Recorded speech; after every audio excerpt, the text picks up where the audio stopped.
कश्मीर के कठुआ से आ रही है, जहां के बिलावर में एंटी टेरर ऑपरेशन शुरू किया गया है। आतंकियों की मौजूदगी की जानकारी मिली थी। सुरक्षा बलों ने पूरे इलाके की घेराबंदी की है। बड़े स्तर पर तलाशी अभियान चलाया जा रहा है और तस्वीरें भी हम आपको दिखाएंगे।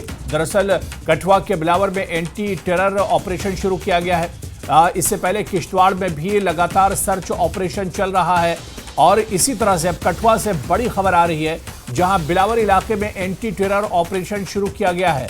आतंकियों की मौजूदगी की जानकारी मिली है। सुरक्षा बलों ने पूरे इलाके की घेराबंदी कर ली है और बड़े स्तर पर यहां पर तलाशी अभियान चलाया जा रहा है।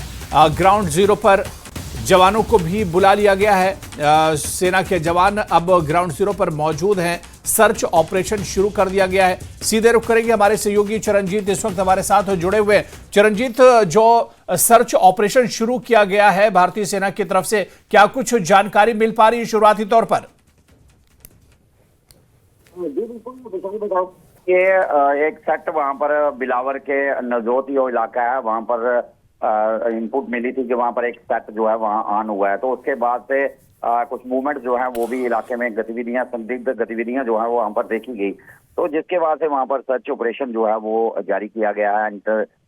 एंटी जो आतंकियों के खिलाफ एक मुहिम है वो वहां पर छेड़ी गई है। वो इलाके को बता दूं तो ये काफी टफ एरिया है। बता दूं तो ये पहाड़ी इलाका है, घने जंगल भी है। जिस तरह से बरसात का मौसम है तो इन दोनों में झाड़ियां जो है बढ़ जाती हैं, तो जो विजिबिलिटी है वो कहीं ना कहीं दूर तक नहीं देख पाते। तो काफी दिक्कतें जो हैं वो भी वहां पर सुरक्षा बलों को यहाँ पर कहीं ना कहीं नजर आ रही हैं। जी बिल्कुल चरणजीत, क्योंकि इस बीच अगर हम देखें तो जम्मू ही रीजन में किश्तवाड़ में भी एक सर्च ऑपरेशन बड़े पैमाने पर चलाया जा रहा है। आज चौथा दिन है किश्तवाड़ में सर्च ऑपरेशन का। कहीं ये वही आतंकी या ये वही गुट तो नहीं है जो अब एक तरह से छुपते छुपाते और भागकर कठुआ के बिलावर की तरफ आया हो? इस बारे में क्या कुछ जानकारी मिल पा रही है?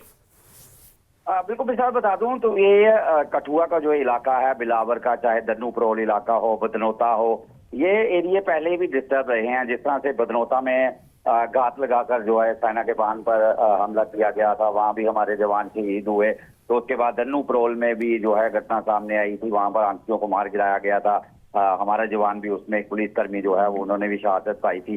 तो ये हमारे जो पहाड़ी इलाके हैं कहीं ना कहीं इन पर, इन इलाकों में जो है सस्पेक्ट जो गतिविधियां देखी जाती रही हैं। वही बताना चाहूंगा, ये बसंतगढ़ का जो इलाका, उधमपुर का इलाका है, ये कठुआ से बिल्कुल सटा हुआ है। फिर दूसरी तरफ जाना चाहूंगा, किश्तवाड़ डोडा की जो पहाड़ियां हैं, ये सारे रूट जो हैं जो एंटी कनेक्टेड रूट है एक दूसरे से। ये सारे जिले जो है मैं कहना चाहूंगा, ये पहाड़ी इलाके जो हैं ये सारे आपस में इंटरकनेक्ट है। तो मूवमेंट जो है अक्सर इन पहाड़ी इलाकों में देखी जाती रही है। जी चलिए चरणजीत, आप नजर बनाए रखिए। बहुत बहुत शुक्रिया हमारे साथ जुड़ने के लिए और तमाम जानकारी साझा करने के लिए। कठुआ के बिलावर में एंटी टेरर ऑपरेशन शुरू किया गया। जिस तरह से हमारे सहयोगी बता रहे थे कि मौसम खराब होने की वजह से इस ऑपरेशन में भी परेशानियां सामने आ रही हैं। बारिश हो रही है या धुंध है, लेकिन इसके बावजूद भी बड़े पैमाने